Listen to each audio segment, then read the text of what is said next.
Oke, Assalamualaikum warahmatullahi wabarakatuh. Oke,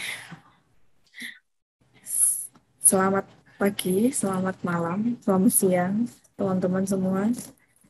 Kita ketemu lagi di tutorial Zahir Online. Oke, saya akan lanjutkan kerjaan kita ya. Terakhir kita sudah mengisi neraca awal. Nah, sekarang kita mau nyoba input transaksinya. Masih dengan kasus toko prima. Nah, ini kita udah nyampe di halaman awal zaironline.com. Masukkan username atau email yang digunakan untuk mendaftar beserta dengan passwordnya. Nah, hari ini kita akan coba input ininya ya, transaksinya. Karena data master dan neraca awal kita udah siap. Nah, di sini udah langsung terrecord ya ininya, neraca awalnya. Oke. Kita coba transaksi yang pertama adalah tanggal 1 Januari 2014 dibayar sewa ruangan kantor untuk masa 12 bulan mulai 5 Januari sampai dengan 5 Januari 2014 sampai dengan 5 Januari 2015 sebesar 12 juta kepada Haji Ahmad secara tunai melalui bank. Oke, biaya sewa itu bisa karena di situ kan ada keterangannya secara tunai melalui bank. Maka itu clue-nya. Sehingga kita harus memasukkan melalui menu kas dan bank, kemudian pengeluaran kas. Kita buat jurnal baru, pilih penerima. Nah, di sini karena Haji Ahmad itu belum ada, maka kita harus buat baru. Namanya adalah Haji Ahmad. Nah, ininya apa? Kita pilih apa? Pemasok boleh, pelanggan harusnya sih others ya. Karena pelanggan bukan, pemasok bukan, penjual juga bukan. Coba kita pilih ini kode kontaknya general. Kita simpan. Oke. Mau dia. Berarti ininya dimatikan semua ya, di-uncheck semua. Haji Ahmad.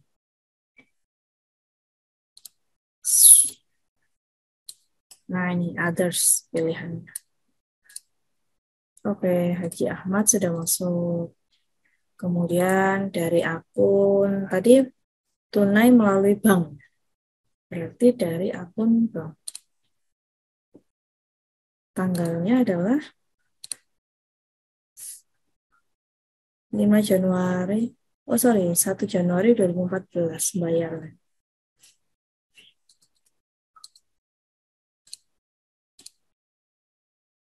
Oke.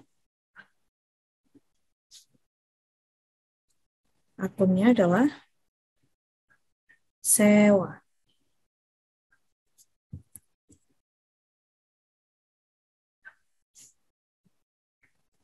Dibayar sewa ruangan kantor untuk 12 bulan. Berarti sewa dibayar di muka. Sebesar 12 juta. Oke, simpan. Nah, oke, udah berhasil. Sekarang kita lanjut ke transaksi kedua, yaitu membeli perlengkapan. Membeli peralatan kantor kepada Citra Komputer dengan minjam sebagai berikut. Pembelian berarti ya. Membeli peralatan kantor. Pesanan pembelian, penerimaan barang, faktur pembelian, retur pembelian. Yang mana ini? Kita lihat, dia belinya secara apa? Kredit. Oke, kalau kredit, jadi kalau pembelian ini kita bisa inputnya melalui pesanan pembelian atau langsung ke invoice pembelian atau penerimaan barang. Ya, nah ini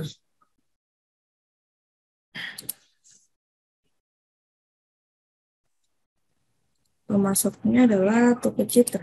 Di sini nggak ada Toko Citra. Maka harus kita buat baru. Namanya adalah Toko Citra.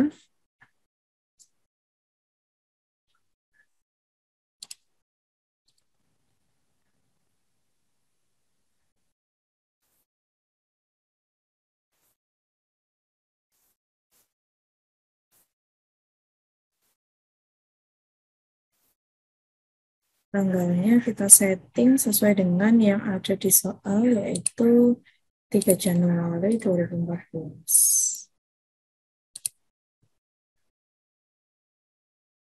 Hmm.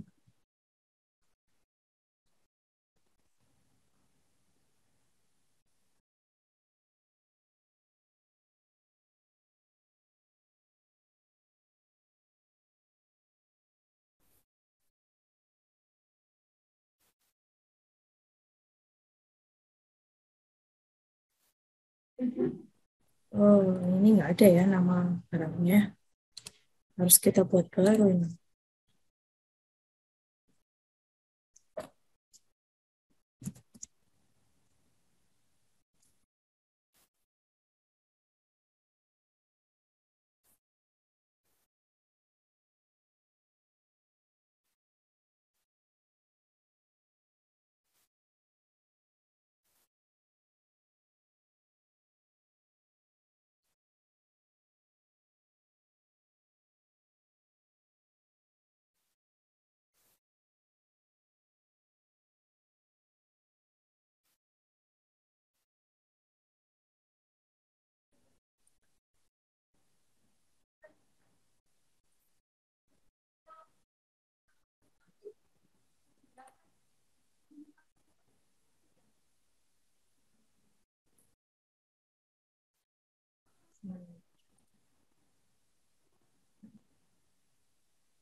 Oke, sudah ya berarti. Udah kita input semua 3 barang dalam satu invoice. Nah, ini biaya lainnya ini dijumlahkan, ditambahkan jika ada biaya angkut. Di situ nggak ada biaya angkutnya, jadi ini nol aja. Kemudian diskonnya nggak ada, total pajaknya dia otomatis. Oke, sudah.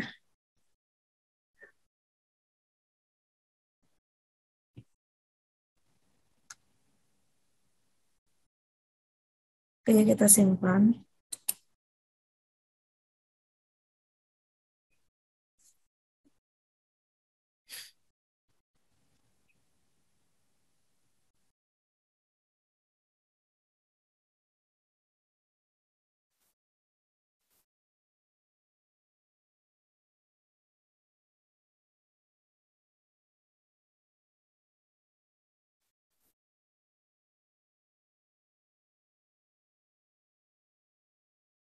Berikutnya sama juga ya, membeli dari toko Semangat. Kalau ini persediaan barang.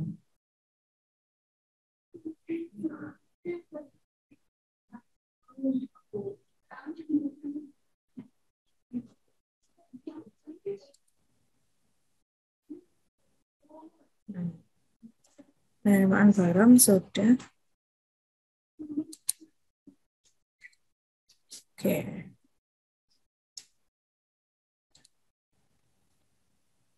Ini transaksi yang tanggal 3 ya. Membeli dari toko Semangat secara kredit. Nah, ini ada biaya kirim. Kita masukkan caranya seperti tadi.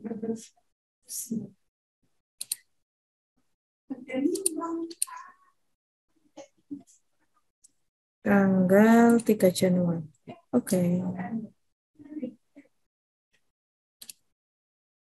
Baterai Nokia. Jumlahnya adalah 10. Harga satuannya 55.000. Berikutnya adalah baterai SE 5 unit. Harganya 55.000.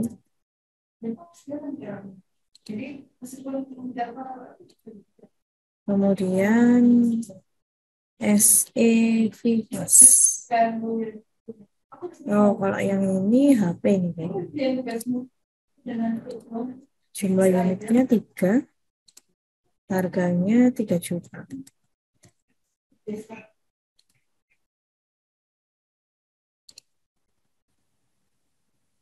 Nokia E72.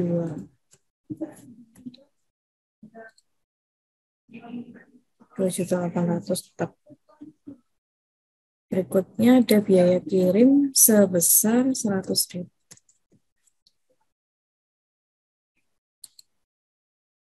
Oke, sudah simpan.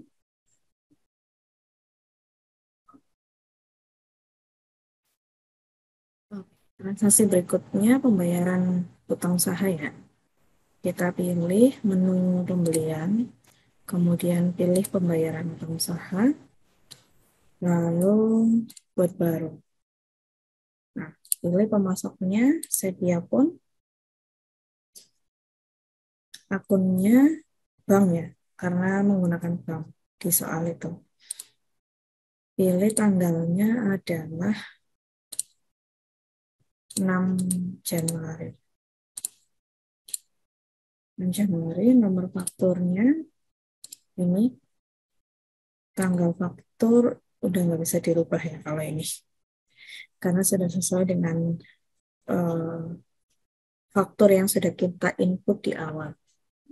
Pembayarannya sebesar 2 juta. Kalau ini bisa diganti. Pembayarannya 2 juta. Kemudian ada diskon 75.000. Oh, ini diskonnya kita ganti prosentasenya. Tadi kan pakainya persen gini ya. Kita ganti ke rupiah, terus ininya kita isi manual 75.000. Oke.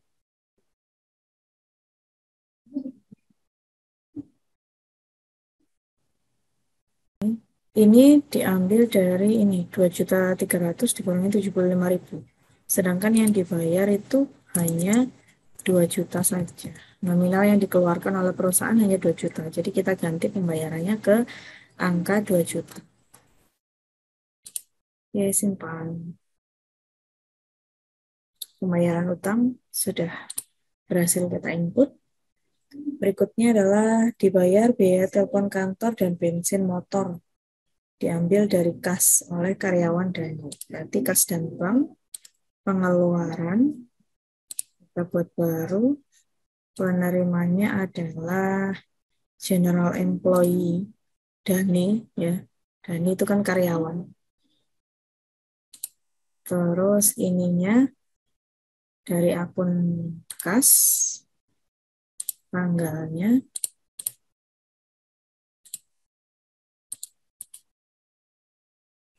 7 Januari. Oke, akun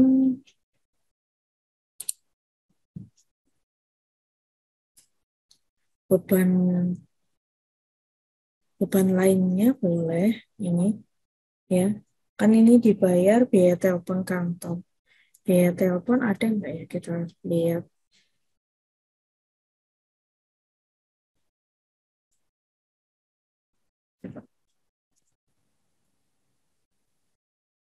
Nah ini, beban telepon sebesar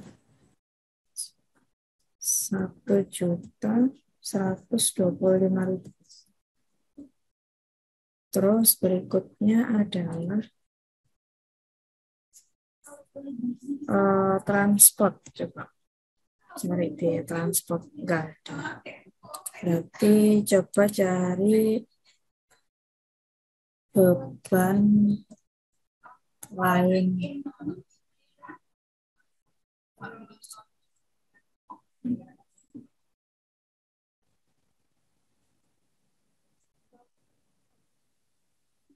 Listrik, air, telepon ada. Nah ini beban operasional lainnya. Oke, berarti kita bisa buat ini beban operasional lainnya untuk input biaya bensin. Oke, kalau sudah kita simpan, udah berhasil terikut. Kita lanjut ke transaksi berikutnya. Menerima pendapatan servis dari Bapak Rudi senilai 200.000 diskon 10% secara tunai. Kas dan bank penerima. Penerimaan dari Bapak Rudi, biaya servis kas.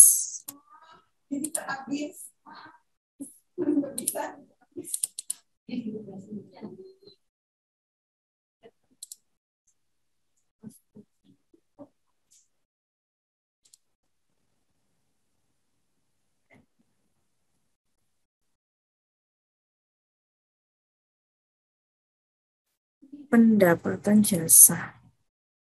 Kita pilih yang pendapatan jasa ya, karena di sini ada. Sebesar 200.000. Diskon 10%. Berarti berapa? 180 ya? 10%-nya dari 200.000 berapa? 20.000 kan? Nah, 200 dikurangi 20.000, 180.000.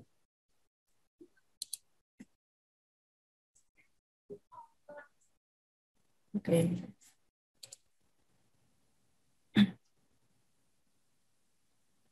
Berikutnya tanggal 11 keluar uang untuk bensin dan parkir senilai 50.000.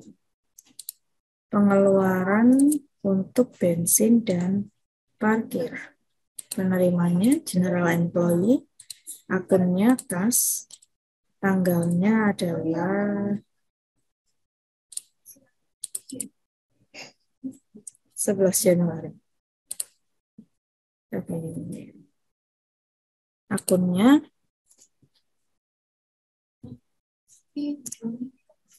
beban operasional lainnya. Nah, ini senilai 50.000. Oke, save.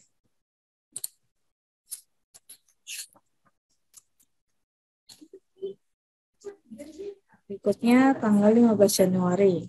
Dibayar hutang kepada toko Semangat atas pembelian tanggal 11 Desember melalui bank. Karena pembayaran di atas 30 hari, perusahaan dikenakan denda keterlambatan sebesar 100.000. Pembayaran hutang. Sama kayak yang tadi ya.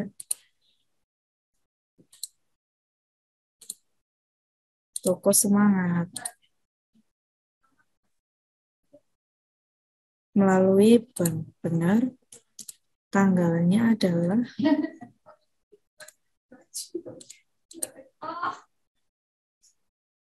15 Januari. Nomor faktur, ya kan, pembelian tanggal 11 Desember, jumlahnya sekian, diskonnya tidak ada, pembayarannya nggak ada keterangannya, jadi kita asumsikan dibayar semua. Kemudian ada denda keterlambatan sebesar 100.000. Oke. Simpan. Sudah berhasil ya. Lanjut, transaksi berikutnya tanggal 17 Januari diterima pembayaran piutang dari toko berkat atas invoice nomor 03 sebesar 3 juta secara tunai ke kas. Dikarenakan pembayaran di bawah 30 hari, perusahaan memberikan diskon tambahan sebesar 200.000. Diterima pembayaran piutang. Kalau piutang itu berarti kaitannya dengan penjualan. Jadi kita pilih menu penjualan, kemudian pilih pembayaran piutang usaha. Buat baru, pelanggannya adalah toko berkat melalui bank. Oh, secara tunai ke kas. Berarti melalui kas. Tanggalnya kita sesuaikan sama dengan yang ada di soal. 17 Januari. Nomor fakturnya sama ini. Diskonnya adalah 200.000.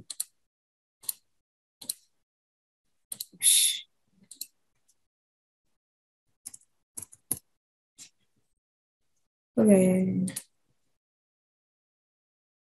Yes. Oke, benar ya. Utangnya 3.200.000. Piutangnya 3.200.000, diskonnya 200, jadi pembayarannya 3 juta. Simpan. Oke, sudah. Lanjut transaksi berikutnya tanggal 19 Januari. Penjualan kepada toko berkat secara kredit sekaligus dilakukan pembayaran uang muka sebesar 300.000. Uang mukanya masuk ke kas. Sekarang kita pilih coba penjualan. Kemudian ada ini ya, dijual secara kredit. Faktor penjualan. Buat baru.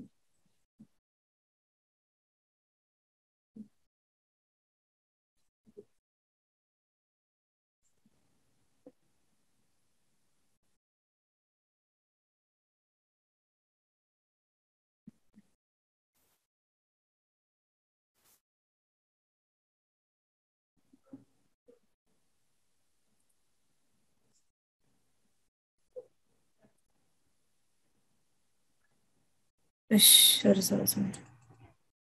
Januari tanggal 19.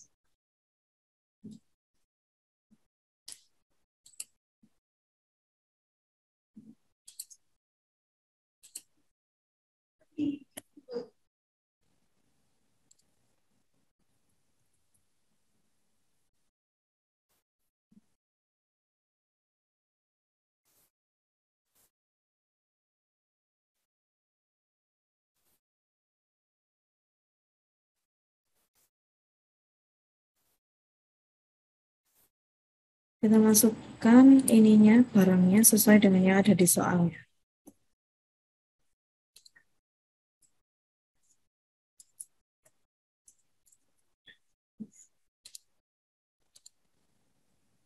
Untuk total itu nggak perlu diisi karena dia otomatis ngisi sendiri sesuai dengan jumlah unit dan harga satuan yang kita masukkan.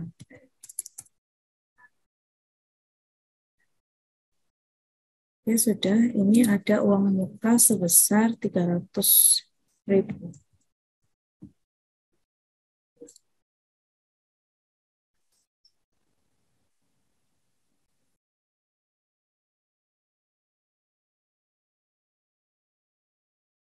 Oh ya.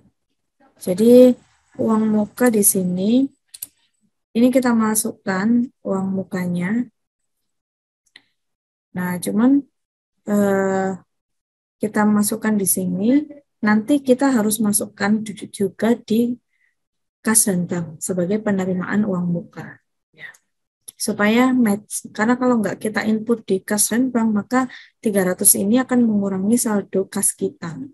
Padahal kan 300 ini sebetulnya dari pelanggan.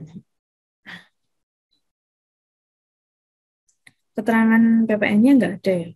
Oke, berarti pajaknya kosong.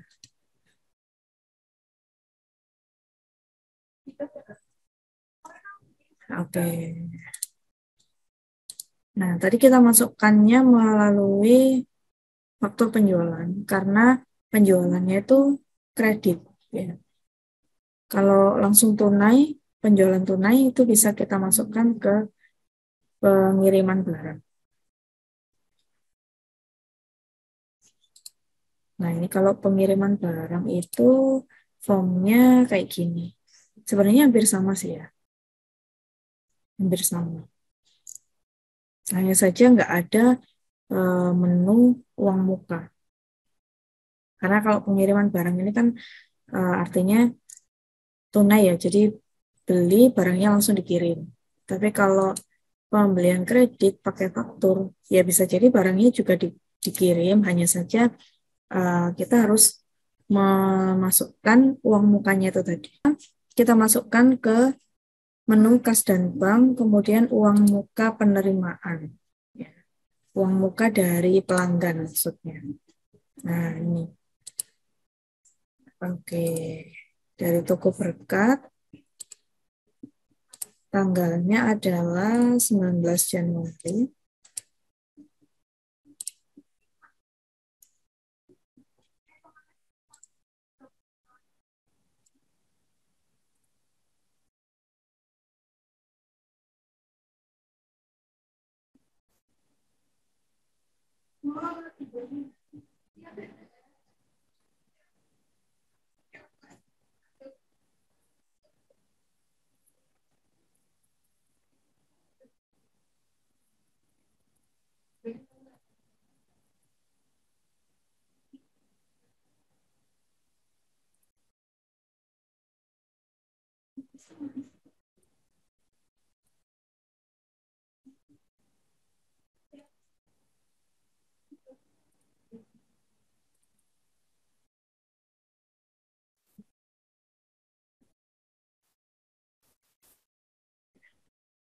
Masukin uang mukanya di sini ya.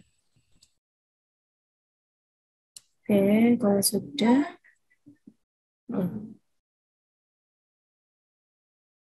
oh ini belum dipilih akun kas. Uang muka pembelian, jumlahnya 300.000, klik simpan. Oke, uang muka sudah. Sekarang kita next ke transaksi berikutnya. Bilet giro, tanggal 20. Diterima bilet giro sebagai pembayaran piutang. Pembayaran piutang berarti dari pembelian.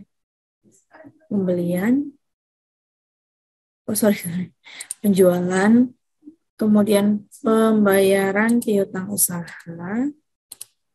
Nah, kita buat baru dari toko Anggra. Dia pakainya bank, pakai giro, maka gironya kita centang. Tanggalnya adalah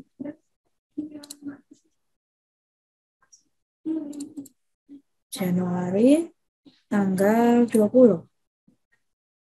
Oke, nomor fakturnya INV 001 sebesar 2 juta dan INV 002 sebesar 4 juta.